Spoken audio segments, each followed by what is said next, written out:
Have you ever heard of a person who vanished completely, declared dead for years, and then returned at the most impossible moment? This story will make you question reality itself.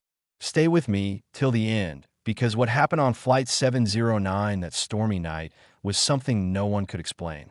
And before we start, you're watching Grow for Justice. Make sure to subscribe and tell us in the comments. Where in the world are you watching this from? Globe showing Europe, Africa, the night began like any other red-eye flight. Flight 709 was bound from Seattle to Anchorage, cutting through dark clouds and northern winds.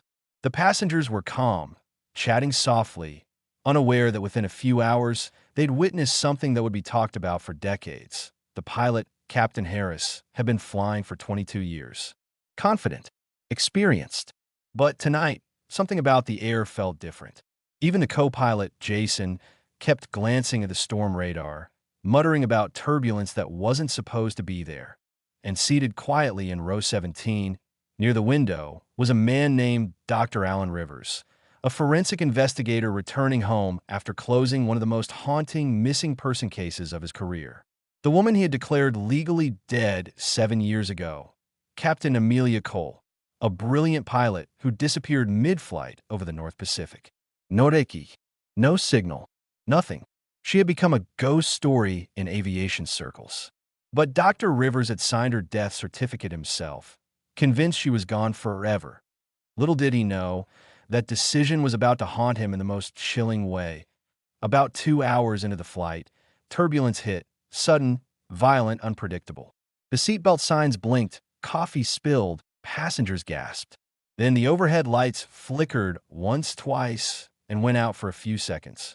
When they came back, Captain Harris was slumped forward in his seat, motionless. The co-pilot screamed into the radio. "Mayday! Captain is down. Repeat, Captain is unresponsive." Panic rippled through the cabin.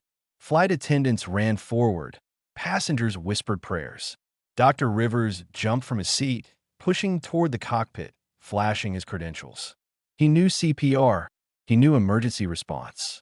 But as he reached the door, something strange happened. The cockpit door, which should have been locked, slowly opened from the inside. Everyone froze. The co-pilot turned pale. Standing in the doorway was a woman, dressed in an outdated pilot's jacket with faded insignia, her hair tied neatly, her face calm but pale as moonlight. The co-pilot stammered, "Who are you?" She stepped forward, her voice steady yet distant. "I'm Captain Amelia Cole. Let me take control." Dr. Rivers felt his knees go weak. His eyes widened in disbelief. He knew that face. He had seen it in hundreds of case files, in faded photos from 7 years ago. But it couldn't be her. She was gone. He had pronounced her dead. The co-pilot hesitated. "That's impossible. Amelia Cole disappeared in 2018.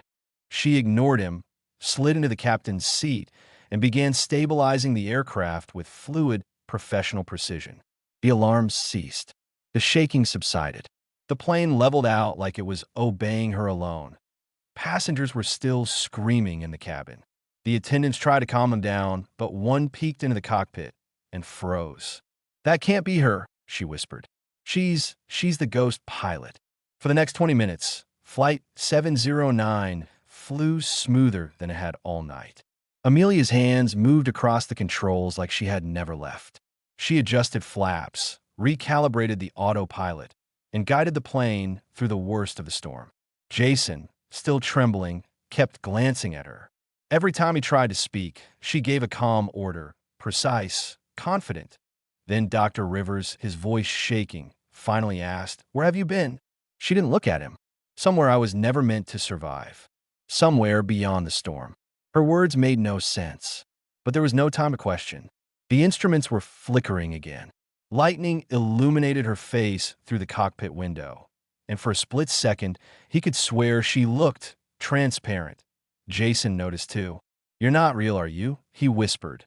She turned slowly, her eyes tired, almost sad. "I was real. Once. But I came back tonight because she said, pointing to the unconscious Captain Harris, was never meant to die here." Outside, another lightning flash. Alarm screamed again. The plane dropped a few hundred feet before stabilizing. Jason grabbed the radio. Control tower, this is Flight 709. We have an unknown presence in the cockpit. Repeat, we, but his voice trailed off. The signal went dead. Amelia's voice was calm. Let me land it. Trust me. Jason hesitated, then nodded. You're the captain. Dr. Rivers could barely breathe as he watched her work.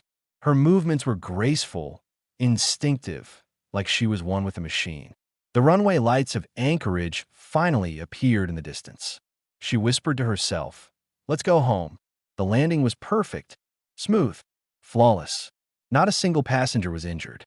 The plane rolled to a stop under the pale glow of runway lights. Applause erupted from the cabin, but inside the cockpit, there was only silence. Jason turned to thank her. But the seat was empty. Her headset lay on the control panel. Her pilot's jacket, the same one she'd worn the night she disappeared, was neatly folded on the seat. On it, a flight patch read, Amelia Cole, 2018. Dr. Rivers sank into the co-pilot's chair, tears filling his eyes. The radio crackled again, this time clear. Flight 709, welcome to Anchorage. We've been waiting for you for a long time. When emergency teams boarded, they found Captain Harris alive, confused, weak but breathing. He claimed he heard a woman's voice guiding him back, even while unconscious. When they checked the flight data, the system showed 2 pilots operating, Harris and Cole. But her ID number had been deactivated since her disappearance 7 years, 8GO in the following days. Investigators tried to make sense of what happened. The security cameras inside the cockpit, they glitched out during the flight. The flight data recorder, it captured an unfamiliar female voice giving commands. Experts verified it was Amelia Cole's doctor. Rivers tried to explain it logically, but part of him knew what happened on Flight 709 was beyond logic. Maybe Amelia wasn't alive in the way we understand life. Maybe she was there because the sky itself wasn't finished with her. Weeks later, on a clear morning, Dr. Rivers visited her old crash site along the Alaskan coast. He placed flowers near the memorial stone that bore her name. As he stood there, a distant roar echoed above. He looked up, and there, high among the clouds, was a jet contrail, drawing a perfect circle before fading away. He smiled faintly. "Rest easy, Captain," he whispered. "You made it home." And from that day on, every pilot who flew that same route reported something strange. Whenever a storm rolled in over the North Pacific, their instruments would occasionally pick up a faint second signal, an old call sign. Echo 91, Amelia Cole's last known identifier. Maybe she's still up there, keeping watch, making sure no one else vanishes the way she did. And that, my friends, was the night the sky gave back what it took 7 years ago. If this story gave you chills, you're watching Grow for Justice, where every story carries meaning, mystery, and emotion. Don't forget to subscribe right now, and tell me in the comments below. Globe Showing America is where are you watching from? Because no matter where you are, some stories remind us the past never really disappears.